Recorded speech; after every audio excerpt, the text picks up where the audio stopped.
반갑습니다. 최린입니다. 오늘 22 통화정책회의가 밤에 예정돼 있는데요. 내일 또 오전에는 삼성전자 2분기 실적 잠정치가 공개가 될 겁니다. 이 두 가지 이벤트를 앞두고 시장은 그야말로 숨을 골랐는데 장 초반 그리고 시간이 좀 지나면서 약간의 보합권 등락이 있었지만 종가까지 별 무리가 없었던 것 같습니다. 추가적인 상승은 이어가지 못할 듯하고요. 1포인트도 채 안 된 아주 소폭의 약보합 정도로 끝날 공산이 큽니다.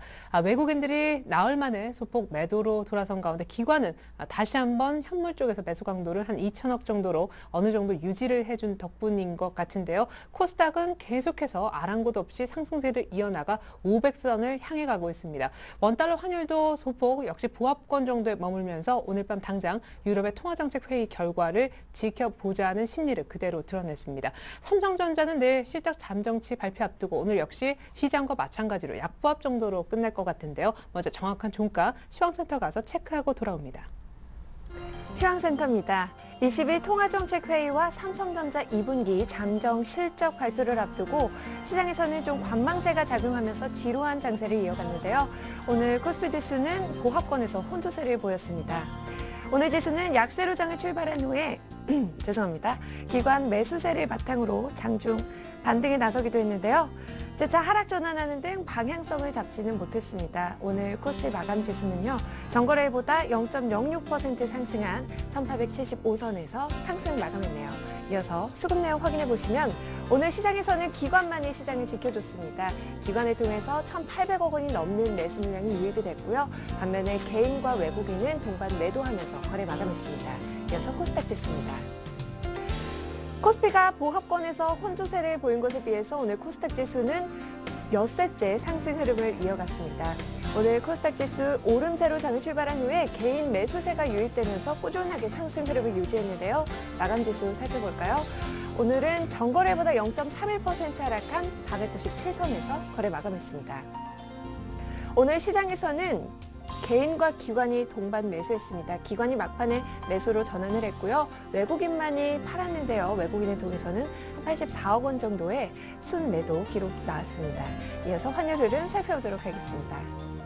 오늘 환율은 22 통화정책회의를 앞두고 보합권에서 제한된 등락을 보였는데요. 소폭 반락하면서 거래 마감했네요. 전거래보다 80전 하락했습니다. 오늘 1135원에서 거래 마감했네요. 이어서 코스피 시가총액 상위 종목 살펴보도록 하겠습니다. 삼성전자가 0.5% 조정받으면서 118만 5천 원에 거래 마감했습니다. 오늘 자동차들도 부진했는데요. 현대차가 0.85%, 기아차와 현대모비스 역시 약보합권에서 거래 마감했고요. LG화학은 3.64% 강세장을 보였습니다. 오늘 31만 3,500원에 종가 기록했습니다. 현대중공업도 강보합권에서 삼성생명 역시 1%대 강세를 보였고요. 반면에 SK하이닉스는 1%대로 막판에 소폭 더 밀려난 모습입니다. 23,800원에 종가 기록했습니다. 이어서 코스닥 시가총액 상위 종목 살펴보도록 하겠습니다. 셀트리온은 0.17% 하락하면서 29,600원에 종가 기록했습니다. 서울반도체 1.75% 하락했고요. CJ오쇼핑 역시 약보합권에서 거래 마감했습니다. 반면에 파라다이스가 2.18%, 다음은 0.89% 오르면서 102,200원에 종가 기록했습니다. CJENM과 포스코 ICT도 2% 가까운 하락세를 보였고요. 오늘 동서와 SK브로드밴드 역시 약보합권에서 거래 마감했습니다. SM만이 유일하게 상승부를 밝히고 있네요. 0.42% 오르면서 오늘 장 48,200원에 종가 기록했습니다. 이어서 오늘의 특징 업종 및 테마 종목 살펴보도록 하겠습니다. 오늘 업종별로는 혼조세를 보였는데요. 외국인과 기관의 매수세가 동시에 유입되면서 대형 화학주들이 급등세를 보였습니다. LG화학이 3.64% 상승하면서 31만 3,500원에 거래 마감했고요. 금호석유가 4.31%, 대한유화는 오늘 장 7.7% 급등세를 보이면서 75,500원에 종가 기록했습니다. 기계주가 기관의 매수세에 7거래일째 상승세를 보였습니다. 기계주 살펴보겠습니다. 두산인프라코어가 2.36% 상승하면서 19,500원에 종가 기록했습니다. 쌍용 머티리얼이 중국의 히토류 비축 소식에 강세를 보였는데요. 3.25% 상승하면서 2,380원에 종가 기록했고요. 큐리어스가 2.27%, 현대위아도 1.2% 상승하면서 16만 9천원에 종가 기록했습니다. 김두관 경남도지사의 퇴임을 하루 앞두고 관련주들이 연일 강세를 보였는데요. 8일 열리는 대선 출마 공식 선언에 대한 기대감으로 매수세가 유입된 모습입니다. 오늘 성우테크론이 3.2%, 동일 철강은 7% 가까운 급등세를 보였고요. 새우글로벌이 2.73% 오르면서 2,450원에 종가 기록했습니다. 대선을 앞두고 수조 원대의 지역 현안 프로젝트들이 다시 탄력을 받을 수 있을 것이란 기대감에 오늘장 신공항 관련주들이 강세를 보였습니다. 영화금속은 상한가 기록하면서 1,540원에 거래 마감했고요. 영흥철강 역시 6.26% 상승했습니다. 동방선기도 상한가 기록했는데요. 만원에 거래 마감했고요. 오늘장 영진인프라는 5.21% 상승했네요. 일본 정부가 신재생에너지에 대한 새로운 발전 차액 제도를 도입하면서 풍력 발전 시장이 커질 것이라는 증권사 전망에 오늘장 관련주들이 강세를 보였습니다. 유니슨이 2.6% 오르면서 7,890원에 종가 기록했습니다. 태용도 11% 급등 양상을 보였고요. 현진 소재가 8% 가까운 급등세, 용현 BM도 3.5% 오르면서 오늘장 7,400원에 종가 기록했습니다. 토종 모바일 SNS인 카카오스토리가 페이스북을 따라잡았다는 소식에 카카오톡 관련주들이 강세를 보였습니다. 위메이드가 1.94% 오르면서 52,600원에 거래 마감했고요. KINX가 3.5%, 네오위즈 인터넷도 1%대 강세를 보였습니다. 롯데쇼핑이 하이마트 인수에 대한 기대감 속에 오늘장 강세를 이어갔습니다. 롯데쇼핑은 2.38% 오르면서 32만 3천원에 종가 기록했네요. 지금까지 시황센터에서 김혜선이었습니다. 네, 수급에 약간 변화가 생겼네요. 최종 수급 집계가 나온 걸 보니까 외국인들이 막판에 비착 매수를 통해서 순매수 전환해 준 것으로 나옵니다. 이렇게 되면 나흘째 이름 붙이기 조금 민망하지만 외국인과 기관에 좀 약하지만 어쨌거나 쌍끌이가 이어지고 있다. 이렇게 수급을 보셔야 될 것 같고 코스피는 숨을 고르며 눈치 보는 와중에도 4월 연속 일단 올랐다고 보셔야겠습니다. 시장을 둘러싼 이슈 어떤 것들이 있고 또 전문가들은 그 이슈에 얼마나 공감하는지 OX를 통해서 쉽게 알아보는 시간 시장 공감대 OX부터 시작을 해보겠습니다. 오늘 함께해 주실 두 분의 전문가가 이미 제 옆에 나와 계신데요. 동양증권 도남지점의 김주선 대리님 그리고 라이징스탁의 홍의진 팀장님 함께해 주시겠습니다. 안녕하세요. 네, 반갑습니다. 네, 자 시장을 둘러싼 이슈부터 화면을 통해서 확인부터 해볼게요. 네, 1875선 현재 코스피 추격 매수해도 될까? 두 번째, 외국인의 수급 불안 무시해도 되나? 세 번째, 삼성전자 약세 흐름 매도해야 할 시기이다. 네 번째, 현재 건설주 사면 시장보다 더 높은 수익률을 얻을 수 있다. 네, 시장 얘기부터 건설주 매매 관련된 얘기까지 풀어가 보겠습니다. 먼저 지금 코스피 추격 매수해도 된다? 두 분 의견 보여주시죠. 자, 홍의진 팀장님 추격 매수해도 된다. 김주선 대리님은 조금 안 된다 쪽의 의견을 보여주셨는데 김주선 대리님. 1900에서의 현금화 얘기도 적지 않은 시점인데 지금 1875까지 오고 1880도 이제 어제 오늘 좀 두드리고 있잖아요. 예, 특히 지금 뭐 거래가 터지면서 좀 반등이 나아졌으면 조금 더 좋았지 않았나라고 좀 그런 생각을 드는데 지금 일단 1800선에서 또 다시 반등이 나왔죠, 다행히. 근데 네. 지금 일주일 사이에 1875 와 있지만은 거래량은 뭐 오늘 같은 경우도 3조 원 수준, 굉장히 낮은 수준입니다. 거의 역대 최저치라고 봐도 무방할 정도로 그 정도 수준이 계속되고 있는데 사실 여기서 아까도 뭐 그 수급을 말씀드릴 때 되게 외국인이 샀다 그러기 양매수가 들어왔다 그러기 민망할 정도라고 말씀드렸지만은 네. 하셨지만은 뭐 충분히 이유는 있어 보입니다. 지금 일단 오늘 밤만 해도 또 좀 확인해야 될 부분이 있고 다음 주에도 확인해야 될 부분이 몇 가지 계속 나오고 있기 때문에 지금 누구도 사실 방향성을 예단하기는 힘든 상황이고 뭐 1900선 근처에서는 차트상으로 보통 차트를 제가 잘 말씀 안 드리는데 한번 이번에 보여드리면은 그 61선을 보통 이제 굉장히 그 짧은 추세선으로 많이 말씀들을 하시는데 61선 1900선 근처에 중기 추세선으로 분류가 되는 61선이 지금 내려와 있습니다. 그래서 차트상으로도 61선인 1900선을 뚫기가 과연 거기서 이제 거래가 터지면서 강한 에너지가 없다면은 차익 매물이 굉장히 많이 나올 텐데 지금 거기서 지금 뚫을 만한 에너지가 단기적으로는 뭐 예단하기가 힘든 상황이기 때문에 안전하게 1900선에서는 좀 일단은 매도 스탠스로 좀 자세를 취하되 다음 주에 EU 재무장관회의가 또 있습니다. 그리고 10일 날 독일 헌재에서 또 그 ESM에 대해서 네. 그 이제 위헌 소송한 예, 거. 그렇죠. 위헌 소송 시민단체에서 위헌 소송한 부분에 대해서 결정일이 있습니다. 그래서 네. 그 부분이 나오기 전까지는 또 건망 심리가 계속 될 것 같고, 거래 대금이 3조 원 수준이라면 사실은 강력하게 뚫기가 쉽지는 않거든요. 그래서 네. 거래 수반하면서 만약에 1920, 30까지 간다면 모르겠지만은 지금과 같은 거래량으로는 시장 에너지가 좀 아직은 약하지 않나라고 저는 생각하기 때문에 추격 매수는 지금 좀 자제해야 되지 않을까 좀 말씀드리겠습니다. 네, 그럼 네. 종목 살 때 기본적으로 이제 조정 시 매수. 예, 보통 좀 어떻게 보면 하도 그런 말들이 많이 나오기 때문에 솔직히 말해서 저도 같이 투자를 하는 입장에서 좀 짜증이 날 때가 있거든요. 그런 네. 말들을 보면은. 근데 어쩔 수 없지만 지금은 저는 좀 지키는 투자를 하셨으면 좋겠어요. 어차피 코스닥이나 이렇게 탄력 있는 주식을 제가 여기서 잘 말씀 안 드리기 때문에 대형주 위주로 시장 따라가는 투자를 하신다면은 혹은 시장 수익률보다 조금 더 나은 그 정도 선에서 만족하시는 분들의 경우에는 지금 무리하게 이렇게 움직이는 거에 대해서는 저는 별로 찬성적으로 말씀드릴 수가 없을 것 같습니다. 네. 어제 중대한 어떤 회의의 결과물도 안 나왔는데 좀 공격적인 주식 매입은 위험하다라는 의견 들어봤습니다. 홍신 팀장님은 하지만 네. 추격 매수 해도 괜찮다. 그렇습니다. 일단은 뭐 지금 이슈 자체가 굉장히 좀 자극적인 것 같아요. 그러니까 지금 추격 매수는 아무래도 좀 굉장히 좀 빨리 사야 된다는 느낌이 좀 드는 그런 주제가 아닌가라고 좀 개인적으로 생각을 하고 있는데, 일단 제 의견 자체는 네. 현재 시장 충분히 좀 사도 된다라는 좀 말씀으로 좀 제시를 해드려보도록 하겠습니다.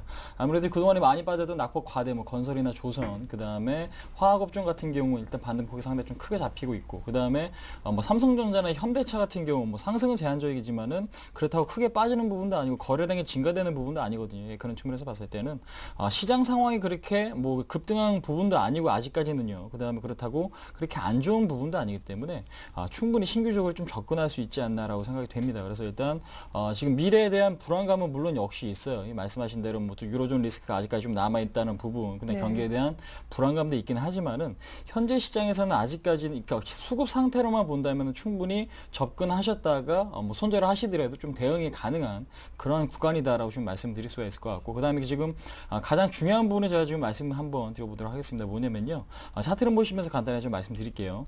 지난번 그러니까 6월달에 형성됐던 상승 갭이 발생했는데 그 갭이 갭으로 무너졌죠. 갭이 갭으로 무너지면 아무래도 매도세가 그만큼 강하다라는 의미로 해석하시면 될 것 같은데, 그런 갭 구간은 현재로서는 일단은 매물 소화 과정이 있습니다. 그러니까 지금 매물 소화 과정에서는 거래 대금 자체가 그렇게 크게 증가할 수 없는 구간이기 때문에 현재로서는 아무래도 1900 이하권, 그러니까 1880 정도까지는 아무래도 계속해서 좀 지지부진한 흐름을 이어갈 가능성이 높은데, 아무래도 이 갭 구간에 대한 매물 소화가 마무리되면은 1900 이상부터는 상당히 좀 쉽게 올라갈 가능성이 높거든요. 그래서 지금 현재 구간에서는 아무래도 일단은 뭐 지지부진한 건 사실이고 리스크가 있는 건 사실이지만은 가장 중요한 시장 참여자, 그러니까 기관들과 외국인이 아직까지는 매도 기준은 아니기 때문에요. 그러니까 외국인 포지션이 오늘 종가에 좀 바뀌긴 했죠. 근데 그런 측면에서 봤을 때 일단 현재는 충분히 좀 사볼 수 있는 그런 구간이다 한번 말씀드릴 수 있을 것 같습니다. 네, 추격 매수까지는 모르겠지만 뭐 사는 데 있어서 또 하방 리스크도 그렇게 종목별로 크진 않을 것 같다. 예, 쭉쭉 뭐 사도 좀 무방할 것 같다. 이런 얘기를 해주셨는데 외국인 수급 얘기를 좀 더 자세하게 들어보는 시간 가져보겠습니다. 이슈 두 번째, 외국인 수급 불안 무시해도 된다? 자, 외국인 수급적으로 신경 안 써도 된다? 그렇지 않다. 신경 써야 된다는, 예, 역시 외국인 신경 써야 된다. 글쎄요, 어떻게 보면은 기관이 이렇게 꾸준히 뭐 8일, 9일 연속적으로 사주면 조금 강력하게 외국인이 굳이 필요한가? 물론 있으면 좋지만 그런 생각도 해봅니다만, 언젠가 네. 선물을 갑자기 판다든지 한 번 더 그랬을 경우가 역시 네. 좀 찝찝하거든요. 그렇죠. 일단 지난주 금요일이었나 22일이었습니다. 6월 22일 날 외국인들이 엄청나게 많은 선물을 매도시켰죠. 2조 원입니다. 규모로 따졌을 땐. 지난주 금요일 날 그 부분이 나오면서 지금 차트를 보시면서 간단히 좀 말씀드릴게요. 보시면은 미결제 약정이 지금 증가한 부분이 6월 20일 날 엄청나게 증가를 했죠. 미결제 약정이 증가하면서 매도가 늘어났다는 것 자체는 아직까지는 매도 스탠스로 유지를 하고 있다는 의미거든요. 지금 이 부분이 선물 매수가 들어오면서 미결제 약정이 감소가 된다면 기존의 매도 스탠스에서 이제는 어느 정도 상승 쪽으로 전환을 하고 있다는 의미로 좀 받아들이시면 되는데, 현재로서는 아직까지 그 구간을 잡고 있습니다. 근데 이제 이 구간 잡고 있는 것 자체가 하방을 보면서 잡고 있는 것인지 아니면 나중에 주가를 급등시키기 위해서 잡고 있는 것인지는 알 수 없어요. 근데 이제 현재 그런 부분 자체는 상당히 리스크 요인이다라고 지금 생각하시면 될 것 같고, 그다음 또 하나 뭐냐면은 차트를 보시면서 간단히 좀 말씀드릴게요. 보시면은 지난 2007년도에도 그랬습니다. 2007년도 시장에서도 기관, 그러니까 펀드 열풍으로 인해서 주가가 신고가를 경신을 했었죠. 2000포인트를 돌파하고.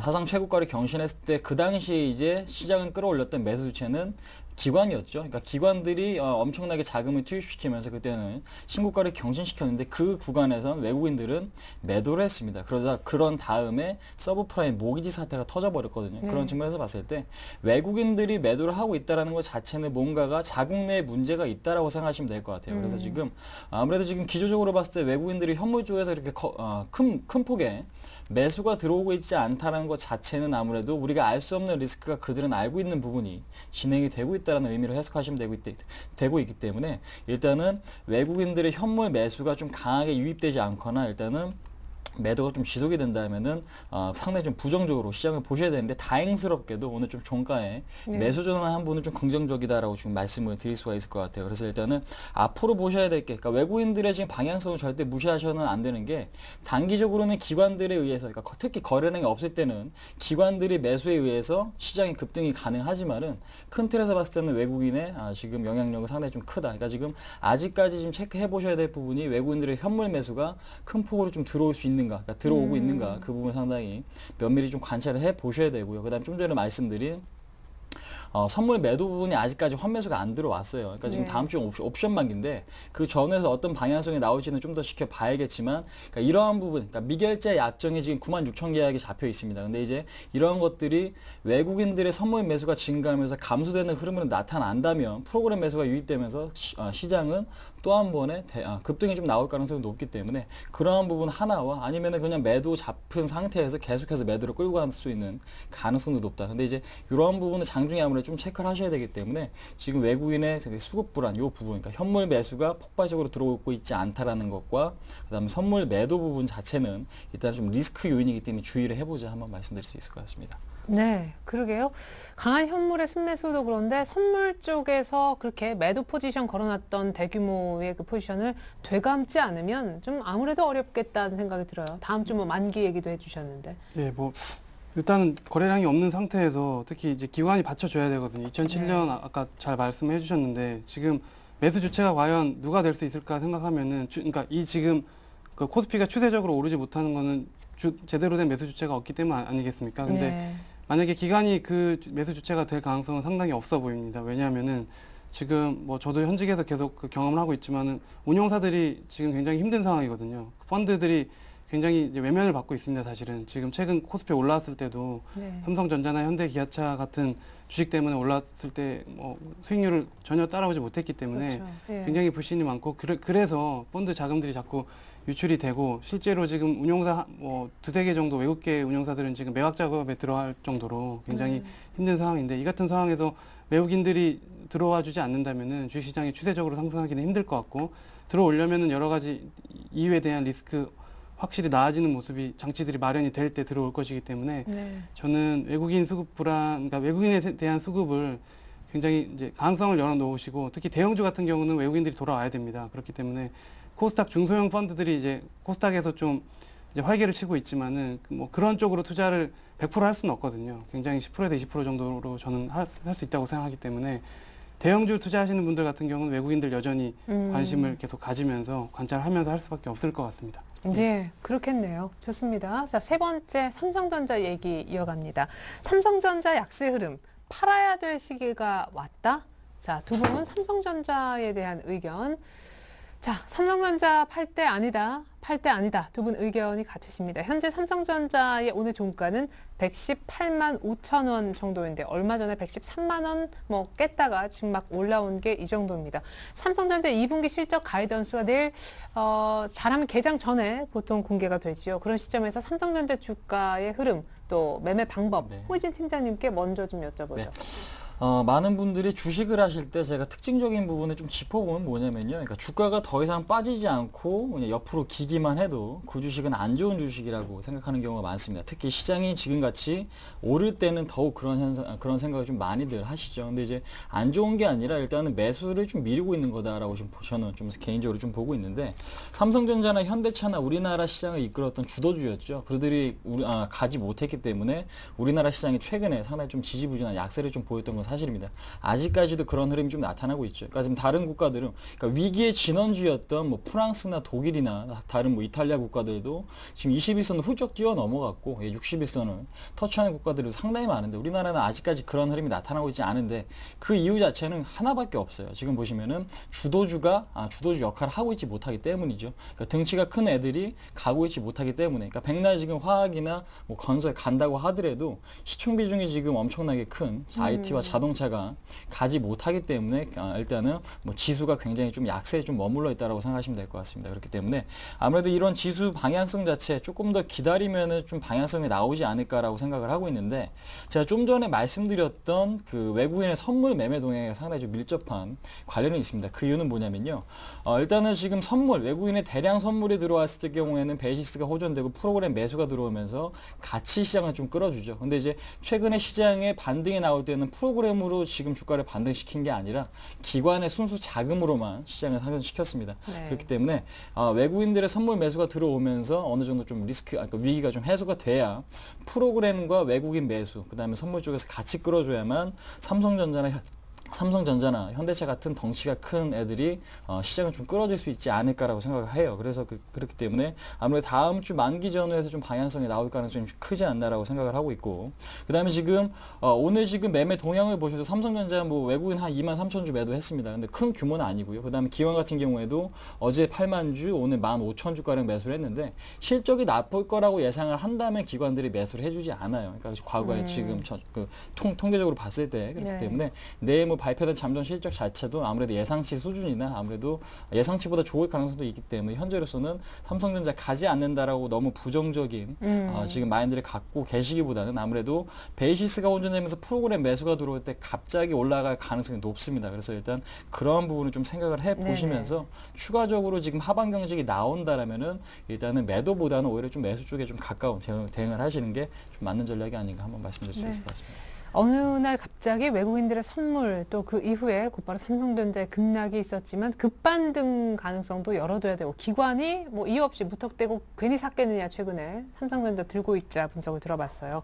2분기 잠정 실적에 이제 연동돼서 삼성전자 주가 흐름 좀 예측을 들어보고 싶은데 내일 영업이익과 매출액 어느 정도 예상을 시장은 하고 있나요?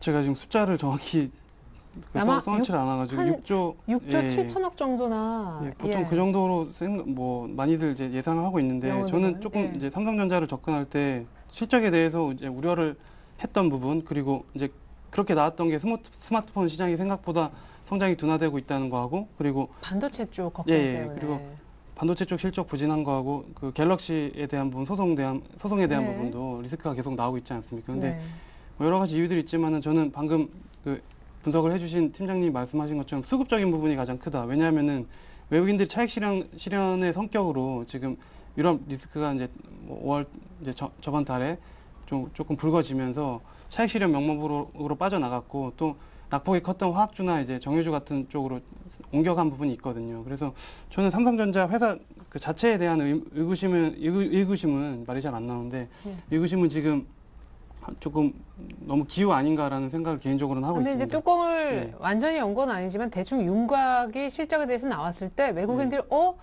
그래도 들고 있을 만하네. 다시 사줄 만한 실적이네. 이 기업 괜찮네라고 생각하면 그때부터 수급도 들어올 수 있는 거 아니에요. 그렇죠. 근데 이게 제가 빠져나간 게 과연 실적 때문에 빠져나갔을까라는 부분부터 생각을 해야 될 것 같아요. 만약에 정말 실적 우려나 회사의 어떤 펀더멘탈에 대한 부분 때문에 빠져나갔다면은 지금 말씀하신 실적이 굉장히 중요하게 작용할 수 있겠지만은 저는 아직까지는 뭐 실적 때문에 이게 아예 추세를 돌려버릴까에 대해서는 굉장히 의구심을 가지고 있고 여전히 뭐 삼성전자는 그 계속 1위 그 유지를 계속 할 수 있을 것이라고 저는 보기 때문에 일단 EU 리스크에 따른 이제 한국 주식을 빼가는 과정에서 그동안 많이 수익이 났던 부분을 이제 수익 실현했다 그 정도로 보고 있고 사실은 뭐 어닝 쇼크가 예상외로 나오거나 이런 정도까지는 보고 있지는 않기 때문에 그러면 삼성전자 갖고 계신 분들 혹은 사고자 하는 분들은 아까 앞에서 언급하신 외국인의 수급 외국인이 다시 삼성전자로 컴백하지 않는 이상 실적과는 좀 무관하게 주가 상승이 큰 폭의 상승은 좀 어려울 수도. 당분간은 시장 수익률보다 큰 폭의 상승은 쉽지는 않을 거라고 보고 있지만은 충분히 저번 주에도 말씀드렸던 것 같은데 분할 매수를 충분히 들어갈 수 있는 구간이 아닌가 제 개인적으로는 생각하고 있고 지금 요 며칠 동안에 화학이나 정유 쪽 반등 크게 나오니까 태양광도 많이 나오고 하니까 다시 뭐 자동차하고 IT 쪽 말고 이제 낙폭 쪽 가대 쪽으로 가야 되는 거 아닌가라고 말씀하시는 분들 계신데 저는 사실은 이제 추세라는 측면에서는 동의하지는 않고요. 단지 낙폭이 컸기 때문에 그리고 너무 싸진 가격에 의해서 일시적으로 들어왔다고 보기 때문에 뭐 일단은 삼성전자가 너무 많이 올랐었고 그거에 대한 차익 실현의 의미지 뭐 그 이상 큰 우려가 있다고 저는 보지는 않기 때문에 예, 저는 여전히 지금도 사볼 수 있는 가격이라고 제 개인적으로는 좀 그렇게 판단하고 있습니다. 네, 삼성전자 가격대는 사기에 좋다. 일단 수급으로 꼬인 문제이기 때문에 수급으로 다시 좀 해결이 되면 주가 반등도 좀 서서히겠지만 나올 수 있다. 삼성전자 전망을 두 분 다 확인을 했습니다. 자, 마지막으로 건설주 전망을 좀 들어보고 싶은데요. 현재 건설업종 사면은 시장 수익률 상회할 수 있다. 자, 건설주 사면 시장보다 수익을 더 많이 얻을 수 있다. O 의견 주셨고, 그렇지 않다라고 조금 부정적으로 보셨는데, 김주선 대리님, 건설주도 뭐 나름 화학주처럼 바닥을 찍고 좀 올라와서 다들 60일선을 향해 가고 있는데 이대로라면 차트가 조금 더 가질 수도 있을 법한데 왜? 그러니까 제가 이 주제를 준비한 가장 큰 이유가 지금 정유하고 화학하고 태양광 같은 것들이 반등이 크게 나오지 않았습니까? 그렇죠. 그래서 건설주도 충분히 나올 수 있는 이제 모양이긴 합니다. 그 차트만 보면은. 근데 그 시점에서 제가 이제 이 부분을 좀 말씀드리고 싶었던 게 뭐 이제 대형 사사에 국한돼서 얘기를 좀 말씀드리면은 뭐 현대건설이나 뭐 대우건설은 좀 더 안 좋아 보이고 삼성물산이나 뭐 이런 특히 수주, 중동이나 이런 쪽에서 수주를 중심으로 움직였던 건설사들, 예, 다들 이제 이 회사들에 대한 믿음은 가지고 계신데 이제 반등이 안 나와서 사실은 속상한 부분이거든요. 근데 제 생각에는 지금 좀 그 정유나 화학 이쪽하고 좀 다르게 접근을 해야 될 게 어쨌든 대형 건설사 쪽에서는 뭐 일시적으로 유가가 지금 오르고 있지만은 이게 정유나 그러니까 유가하고 민감도가 정유나 화학에 비해서는 건설은 좀 떨어지는 부분이 있거든요. 그렇죠. 0.8 이하라고 하는데 당연히 떨어질 수밖에 없겠죠. 그래서 그런 부분이 이제 정유화학 쪽으로는 순간적으로 수급이 쏠릴 수 있게 만들었지만은 건설사는 그거하고는 좀 다르다. 그래서 뭐 단지 유가에 대한 그 부분 때문에 다시 반등이 크게 나오기 힘들다고 보고 있고 그 계속 유가가 이런 식이라면은 대형 건설사에서는 갈수록 악재일 수밖에 없습니다. 왜냐하면 중동 쪽에서 신규 프로젝트가 그 유가가 높게 안 나올 경우에는 발주 지연되는 거는 이제 뭐 현장에 있으신 분들은 다 늘상 하시는 말씀이시기 때문에 그 신규 발주나 이런 계약 건수가 갈수록 줄어들 수밖에 없을 것이라고 저는 생각을 하고 있고 그리고 7월 달만 일단 말씀드리면 7월 20일부터 이제 중동 지역에서는 라마단 기간 아닙니까? 그래서 라마단 기간이 보통 8월 초, 8월 17일, 18일 정도로 알고 있는데 뭐 그때는 실적 모멘텀을 따로 기대하기가 어렵기 때문에 제 생각에는 지금 정유화학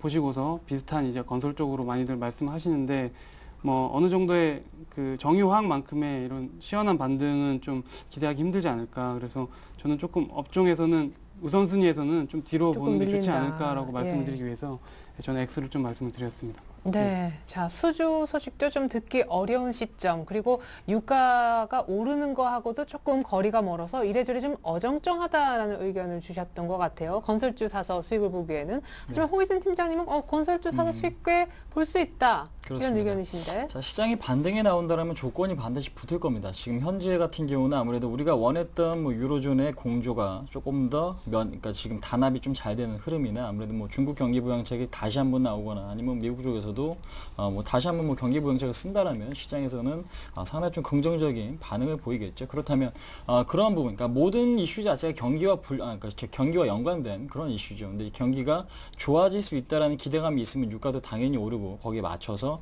건설업종도 같은 상승을 보일 수 있습니다. 근데 이제 말씀하신 것 같이 그 구간, 그러니까 지금 이런 얘기가 나올 때 수주가 늘어나느냐 안 늘어나느냐 저는 그런 것에 집착을 하기보다 아무래도 투자자들 심리 자체가요.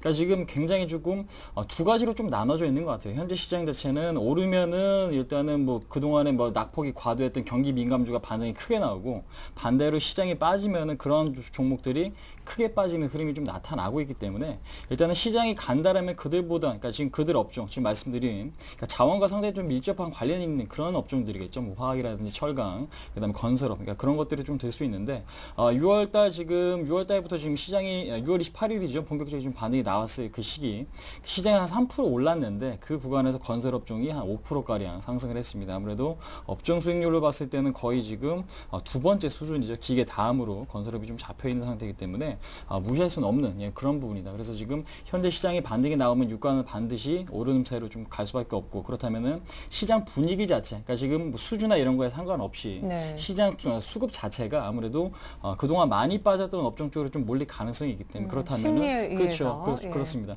그렇다면 뭐 시장이 안 좋았을 때 수주 나왔으면은 반드시 올라야 된다는 공식이 성립을 해야 되는데 그런 것도 좀 아니었기 때문에 현재로서는 가장 중요한 게 투자 심리이기 때문에 그런 심리 안에서는 건설 업종이 반드시 시장보다는 조금 더 좋은 수익은 낼 수 있지 않나 한번 말씀드릴 수 있을 것 같습니다. 네. 낙폭과대 중에서 아직도 조금 덜 오른 섹터여서 역시 심리에 의해서 건설주는 추가 상승 가능하다. 의견도 역시 동시에 들어봤습니다. 이렇게 해서 두 분의 전문가와 함께 현 시장 공감대 짚어봤습니다.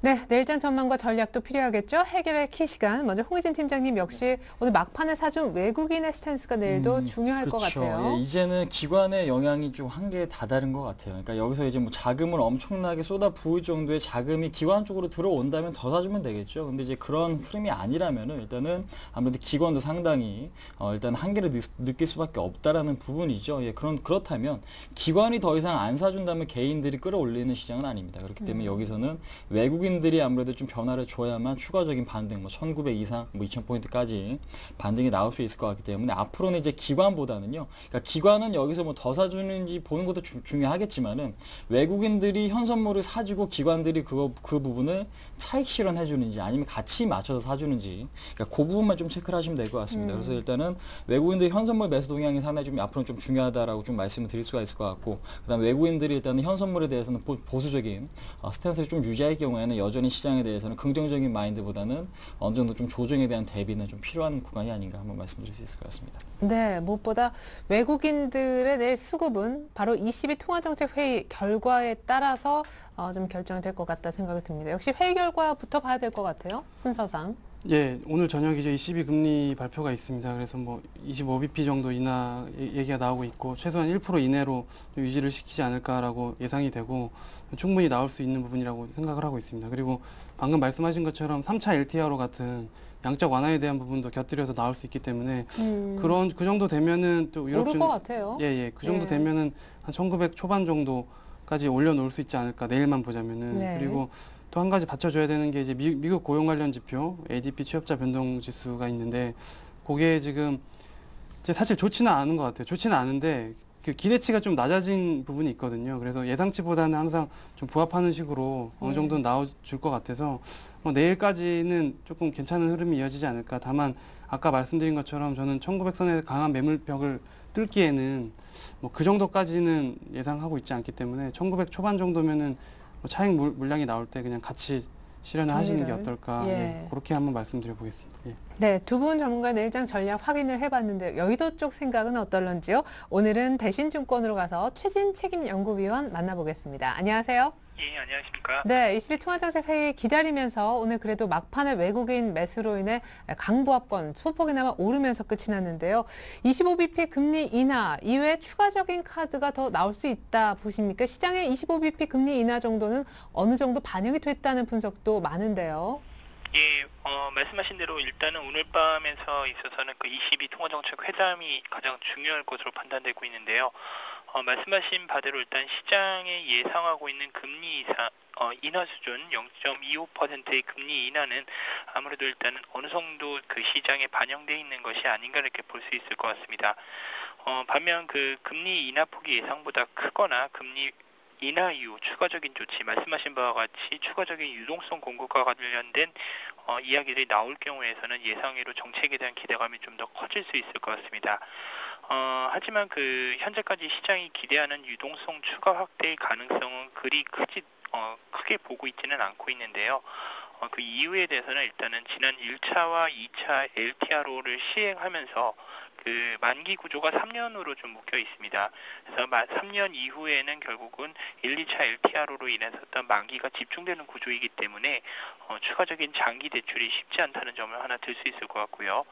두 번째로서는 지난달에 실시했었던 ECB가 그 단기 공급 확대를 이미 발표했기 때문에 이번 달에 있어서는 추가적인 유동성 추가 확대 공급에 관련된 이야기들은 좀 없지 않을까 이렇게 볼 수 있을 것 같습니다. 따라서 아마도 시장은 기대 수준의 금리 인하 폭과 시행을 좀 하지 않을까 볼 수 있을 것 같고요. 한편 이에 관련돼서 그 업종별 투자 전략을 좀 살펴보면은 내일 삼성전자 실적 발표가 있을 것 같은데 일단 삼성전자 같은 경우에서는 일단 낮아진 실적 추정치 수준과 어느 수준에서 좀 비슷할 것으로 보여주고 있습니다.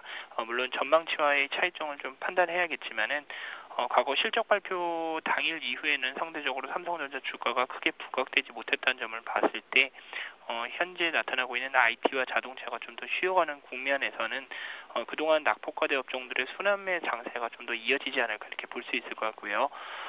현재 두각을 나타내고 있는 소재 및 건설 업종에 대한 좀 관심이 여전히 유망하지 않을까 이렇게 볼 수 있을 것 같습니다. 예, 22에서 LTRO까지는 좀 무리고 했고 25bp 정도 금리 인하와 삼성전자 실적 잠정치도 역시 22 통화정책회의와 마찬가지로 시장이 예상하는 딱 그런 결과만 들을 수 있을 것 같다. 그러면 내일 외국인들도 이미 다 알았던 내용에 크게 환호할 것 같지 않고 시장은 의외로 두 가지 이벤트 결과물 다 드러나고도 좀 조용할 수 있겠네요.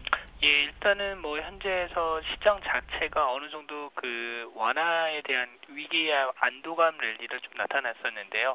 여기에서 IT라든지 대형주들이 좀 더 자동차 같은 그 대형주가 좀 더 쉬어가는 국면은 나타날 수 있겠지만은 그나마 그래도 그 업종 간의 순환매는 좀 이어질 수 있기 때문에 일단은 중대형 블루칩군들에 대한 관심은 좀 더 관심을 가져가셔야 될 거 아닌가 이렇게 볼 수 있을 것 같습니다. 네, IT는 조금 더 쉬어갈 가능성, 하지만 낙폭과대 순환매는 조금 더 이어질 수 있다. 특별히 소재와 건설 섹터에 관심을 주문해 주셨습니다. 대신증권 컨설팅랩의 최진 책임연구위원 분석 들어봤습니다. 도움 말씀 감사합니다. 네, 감사합니다.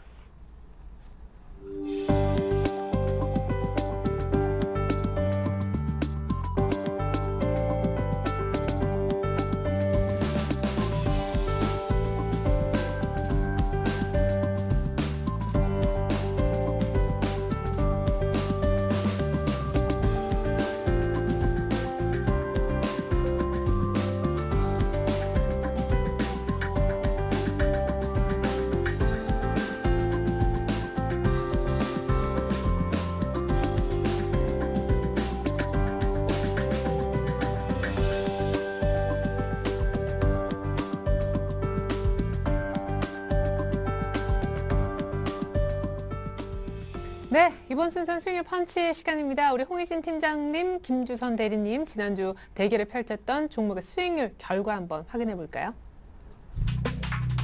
자, 평화전공대 호텔신라였는데요. 대결 결과는 네, 평화전공이 플러스 3.7%, 우리 홍희진 팀장님이 승리하셨습니다. 예. 자, 자동차 부품주가 일단은 호텔신라 쪽보다는 조금 더 수익률 측면에서 나았는데, 홍 팀장님, 5일선에 차트를 딱딱딱 붙이면서 오늘 거의 신고가 네, 그렇습니다. 2만 원 트라이가 계속 나오는 모습 괜찮네요. 그렇습니다. 올해는 가장 높은 가격이죠.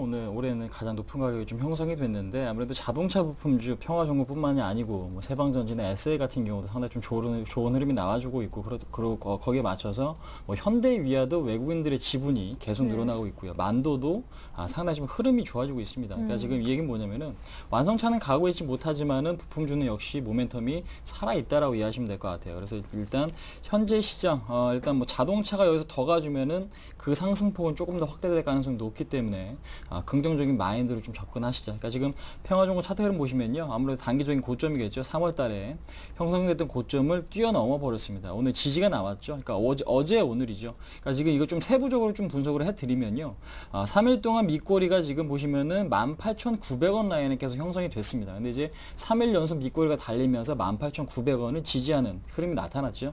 이 얘기는 뭐냐면 뭐냐면 아무래도 이제 앞으로는 19,000원이 굉장히 좀 강력한 지지선이 될 가능성이 높다라고 좀 생각이 되기 때문에 현재로서는 일단 갖고 계신 분들은 정고점이죠. 21,000원까지는 보유 충분히 가능하시고 21,000원도 뚫어낸다면은 신고가 구간인 23,000원 이상까지도 충분히 좀 보유가 가능하실 수 있다라고 생각이 됩니다. 그래서 일단 오늘 기관의 대량 매수 그다음에 외국인들이 계속해서 좀 매집을 하고 있다는 것 자체는 긍정적으로 보자 한번 말씀드려보도록 하겠습니다. 네, 반면에 미루고 미뤘다가 이제는 살 시점이 아닌가 해서 호텔신라를 언급하셨는데 아니 61선은 이제 돗자리를 좀 깔려고 하는 것 같아서 네, 어때요? 저는 일단 크게 걱정이 되지는 않고요. 지금 마이너스 2% 정도고 뭐 장중에 조금 더 올라가기도 했었지만은 매도할 정도로 올라가지 못해서 저도 일단 가지고 있는 시점인데 네. 호텔신라는 수급적인 요인이 봤을 때 기관에서 이제 강한 매도 물량이 나오면서 이 부분은 사실 이제 정유나 화학 쪽에 단기적으로 올라오는 부분에 대한 뭐 수요 때문에 나간 게 아닌가라고 추측을 하고 있고요. 다만 네. 뭐 그 최근에 순환매 관점에서 봤을 때 화학이나 정유도 저는 단기적으로 뭐 아까 그 이제 애널리스트 분은 조금 저와 다른 의견이었지만은 저는 이게 추세적으로 계속 가는 부분은 아니라고 보기 때문에 단기 트레이딩 관점에서 화학주들이 올라온 거라고 보고 있습니다. 그래서 화학주가 단기 뭐 고점 근처가 지금 형성이 되고 있다라고 저는 판단하기 때문에 그런 부분이 또 차익 물량이 나오면은 분명히 뭐 아까 말씀드렸던 그러니까 제가 저번 주에 말씀드렸던 호텔신라 쪽도 다시 뭐 55,000원, 6,000원 정도는 최소한 충분히 갈 수 있다라고 말씀드리고 조금 요즘에 자꾸 추천드리고 그 다음 주에 오르거나 좀 늦게 오르는 부분이 있어서 그 부분은 조금 좀 안타깝긴 하지만은 여전히 저는 제가 2주 뒤에 네. 수익률을 집계하면 훨씬 좋으실 것 같은데. 예, 뭐 그렇긴 한데 뭐 네. 그것도 제 뭐 불찰이기 때문에 좀 안타까운 부분이 있지만 그래도 저는 일단은 제 투자 그 스타일 자체가 그렇게 변동성이 크기보다는 이런 쪽으로 하는 것이 훨씬 더 마음 편한 투자라고 생각하고 있기 네, 때문에 근데 뭐 수익이 나쁘지 않아요. 진짜 말씀하신 예. 대로 그냥 아직 뭐 매도할 구간도 예, 뭐 전혀 그건 매도할 아닌데 구간이라고 생각은 되지 6만 않고. 원까지 여전히 유효한 거죠. 예, 6만 원까지도 충분히 저는 홀딩할 경우에는 갈 수 있다고 보고 있고 다만 이제 트레이딩 관점에서 본다면은 한 56,000원이나 7,000원 정도에 그럼 지금 할 수도 있을 들어가도 것 괜찮겠네요. 저는 괜찮다고 보고 있습니다. 예. 예, 알겠습니다. 호텔신라에 대한 저희가 점검까지 받아봤습니다. 자, 그렇다면 두 분 오늘 대결을 새롭게 펼칠 종목으로 어떤 것들을 준비해 오셨을까요? 자, 홍희진 팀장님은 AP 시스템을 얘기하고 계십니다. 차 부품에서 RT 부품으로 좀 갈아타시는 분위기. 김주선 대리님은 호텔신라에 이어서 오늘 현대차 얘기를 하고 계십니다. 자, 현대차보다 먼저 우리 호진 팀장님의 AP 시스템 얘기를 먼저 좀 들어볼까요? 자, 일단은 시장에서 항상 제가 강조드리는 게 뭐냐, 수급이 좋은 종목을 언급을 드리죠. 시장보다는 강한 종목을 선택해야만 수익을 보실 수가 있습니다. 근데 중요한 부분은 뭐냐면요, AP 시스템 같은 경우에는 AMOLED, 그러니까 그 부분에 대한 수혜를 상당히 좀 볼 수 있습니다. 그 이유 자체는 앞으로 뭐 지금 삼성 제품을 쓰든 다른 타사 제품을 쓰시든, 그러니까 이제 애플 거는 아직까지는 아니지만은요, 지금 아몰레드에 대한 채택률이 갈수록 높아지고 있습니다. 그러니까 지금 이 얘기는 뭐냐면 일단은 LCD 자체에서 아몰레드로 광원이 좀 넘어가고 있다라고 생각하시면 될 것 같기 때문에 그런 측면에서 봤을 때는 앞으로 산업 성장성은 상당히 좀 있다라고 좀 보여지고요. 그다음에 TV 쪽, 특히 이제 OLED TV가 지금 나중에 뭐 나와서 얼마나 팔릴지 모르겠습니다. 근데 이제 시장에서는 지금 기대감이라는 게 있기 때문에 그러한 부분 자체도 어느 정도 좀 기대감으로 좀 작용을 할 수 있다라는 부분 상당히 좀 긍정적으로 작용을 하고 있고, 그다음에 지금 무엇보다 좀 중요한 부분은 뭐냐면은 모든 이평선이 수렴되어 있는 상태에서 외국인들과 기관이 일단은 이 종목을 매수하고 있다는 부분 자체가 상당히 좀 긍정적이죠. 그러니까 지금 실적도 개선 추세에 있고 상승 모멘텀도 있는 상태에서 현재 기관과 외국인의 매수가 들어오고 있는 부분, 그 부분에서도 또 시장보다 흐름 자체도 상당히 좀 좋다라는 데 좀 주목을 해보자 좀 말씀드려보도록 하겠습니다. AP 시스템 같은 경우는 보시면 아시겠지만 전고점 14,000원 돌파를 했죠. 오늘 같은 경우는 소폭 조정이 나오고 있긴 하지만 거래량이 좀 감소되었습니다. 이 얘기는 뭐냐면은 제가 항상 말씀드리는 게 뭐냐, 그러니까 저항대를 뚫어버리면 그 저항대가 이제는 지지선 역할을 하는지 테스트 과정이 반드시 나온다라고 좀 언급을 드렸죠. 그러니까 지지선 테스트 과정이 오늘 나왔고 내일 아마 추가적으로 나온다면은 지지가 될 경우는 다음 주에 추가적인 상승세를 보일 가능성이 높습니다. 그래서 일단 현재 구간 충분히 접근이 가능하다라고 좀 말씀드리겠고, 네. 일단은 지금 61선이 돌아서고 있거든요. 그러니까 지금 그러네요. 중기 이평선 61선이 턴을 했기 때문에 아무래도 여기서 급락이 나오지만 않는다면 기존의 상승세를 유지할 가능성이 가능성이 높습니다. 그래서 일단 매수 가격은요 14,000원, 그 다음에 1차적인 목표가 가격 같은 경우는 15,500원 전고점 부근이겠죠. 그 다음에 손절가는 13,400원 정도로 좀 타이트하게 좀 잡고 대응을 하시면 상당히 좀 좋은 수익을 받으실 수 있는 종목이 아닌가 생각이 되는데, 일단 기관 같은 경우도 그렇고 외국인도 그렇고 계속해서 좀 매집을 해 나가고 있습니다. 오늘 같은 경우는 외국인들 5만 주 정도 매도를 하긴 했지만은 큰 추세에서 봤을 때는 여전히 좀 매수를 하고 있는 그런 상태고, 기관들은 5월 달부터 계속해서 좀 사주고 있거든요. 그런 측면에서 봤을 때 아무래도 지금 시장, 그러니까 내일 아무래도 삼성전자의 실적이 어떤 흐름이 나올지는 지켜봐야겠지만, 긍정적으로 나온다면 IT 부품주의 흐름도 다시 한번 좀 좋아지면서 신고가를 경신할 가능성도 좀 높지 않나 한번 말씀드릴 수 있을 것 같습니다. 네, 그런 의미에서 아몰레드 사업하고 있는 AP 시스템 얘기를 들어봤습니다. 첫째도 둘째도 수급인데 수급이 되는 종목이라는 얘기를 들어봤고요. 자, 김주선 대리님의 현대차 많은 분들이 아실 텐데 내용적인 측면은요? 예, 뭐 현대차에 대해서 사람들이 지금 많이 또 얘기를 할 것 같아요. 뭐 차는 또 안 된다는 쪽으로 또 요즘에 좀 많이 완성차보다는 또 부품이 낫다. 뭐 이런. 뭐 충분히 그 논리들은 일리가 있는 말들이라고 저는 생각하는데, 왜 지금 시점에서 말씀드리냐면은 또 노조 파업도 굉장히 지금 노사 결렬 저번 주에 돼서 뭐 다음 주부터 가는, 금속노조 뭐 관련해서 파업 동참한다고 하는데, 뭐 통상적으로 이제 노조 뭐 파업이나 이런 부분 때문에 떨어졌던 부분은 항상 저가 매수 기회를 만들어주곤 했습니다. 2009년에도 그랬었고 제 기억에 2010년에도 한번 그랬었던 것 같은데, 그래서 저가 매수 기회라고 저는 보고 있고, 다만 뭐 이게 되게 크게 한 번에 움직이기는 쉽지는 않을 수 있지만은 저는 이제 7월 달에 이렇게 보고 있습니다. 화학하고 정유하고 조선. 그러니까 지금 시장이 유럽 관련된 것이나 뭐 정책적인 부분 때문에 움직였었잖아요. 근데 이제 7월 달에는 매크로 지표하고 그리고 실적 시즌 다가오기 때문에 실적 어떻게 나오는지에 따라서 업종별로 좀 희비가 엇갈릴 수 있다. 근데 지금 단기적으로 많이 올랐던 화학, 정유 그리고 조선 같은 그 업종들은 실적 안 나올 게 확실해 보입니다. 그렇기 때문에 지금 이제 역발상 전략으로 지금 조금 안 좋아 보이는 자동차나 IT 같은 것들이 뭐 훨씬 더 좋을 수 있다라고 생각하고, 선침의 관점입니다. 지금 뭐 분명히 그 현대 기아차는 지금 일단 실적 시즌 26일 날 발표가 예정돼 있거든요. 사상 최대로 추정되고, 뭐 시장 예상치보다 얼마나 상회할지 모르겠지만은 뭐 제가 알기로 매출액 한 22조 정도, 그리고 영업이익도 2조 이상 뭐 나올 것 같은데, 지금 또 미국에서 자동차 판매 관련된 부분 뭐 다른 회사에 비해서 아주 잘한 건 아니지만 그 파이 자체가 커지지 않았습니까? 자동차 판매 자체가. 그래서 근데 진짜 이게 수익률 대결이요. 일주일 단위로 펼쳐지는데 26일 날 현대차 실적 발표면 물론 실적 전후에서 자동차 흐름이 지금까지 좀 좋았던 패턴이 있습니다만 조금 빨리 선침해하시는 거 아니에요? 조금 그럴 수도 있는데 지금 안 사고 더 올라버릴 가능성도 있어 보여서. 아니 저는 다 다음 주에도 오를까 봐. 다음 주에 올라야 이제 승리를 하실 텐데. 우려감을 충분히 이해를 하는 게, 제가 2주 연속 다다음 주에 올라버려가지고 조금 굉장히 그런 부분이 있지만, 이번엔 뭐 또 예외겠죠. 바로 오르겠죠. 뭐 다음 주에 올라도 되고 다다음 주에 올라도 되니까 일단은 올라줘야 될 것 같고요. 네, 그럼 지금 살만한 가격대가 왔는지, 또 무엇보다 수급이 어떤지. 수급은 사실은 좋지는 않습니다. 일단 지금 기관에서는 이제 최근에 그렇게 아주 좋은 모습을 나타내지는 않았었기 때문에 지금 기관에서는 이제 아까 말씀드린 것처럼 마치 호텔 신라 건너간 것처럼 정유나 화학 쪽 그런 쪽으로 지금 좀 매도 물량이 나왔었던 부분이고, 다만 지금 가격대를 보면은 제 생각에는 뭐 23만 3,500원의 종가 끝났지만은 여기 22만 원, 그러니까 예전에 22만 6,500원 장중에 찍었었는데 뭐 그것까지는 봐야지 않고 23만 원에서 23만 5천 원대에도 분할로 매수하셔도 좋고, 그 정도 선에서 좀 매입해 놓으신다면은 좀 마음 편한 투자가 충분히 될 수 있지 않을까. 그럼 단기로 노리는 목표 가격? 단기로 목표가 저는 24만 5천 원 정도까지는 충분히 가능하지 않을까 보고 있고, 만약에 뭐 조금 더 파업이나 이런 부분이 잘 넘어가 준다면은 다시 25만 원 정도까지 또 볼 수 있기 때문에 그 외의 내용들은 뭐 충분히 너무 많이 나온 내용이라서 저는 이제 선침의 관점에서 조금 역발상으로 지금 모두 다 낙폭 과대 종목도 얘기하고 있을 때 조금 쉬고 있는 종목들 뭐 이삭 줍듯이 좀 죽을 수 있는 타이밍이 오지 않았나 해서 이 시점에서는 꼭 말해드리는 게 좋지 않을까 해서 좀 현대차를 가지고 나와봤습니다. 말씀하셨어요. 말씀 들었고 좋습니다. 자, 좋습니다. 어떤 큰 사이클 측면에서 현대차 지금 좀 조용한 것 같지만 미리 한번 이럴 때 사야 된다 의견 들어봤는데요. 수익률 펀치 종목 끝으로 다시 한번 정리해드립니다. 자, 이번엔 AP 시스템 대 현대차의 대결로 좁혀졌는데요.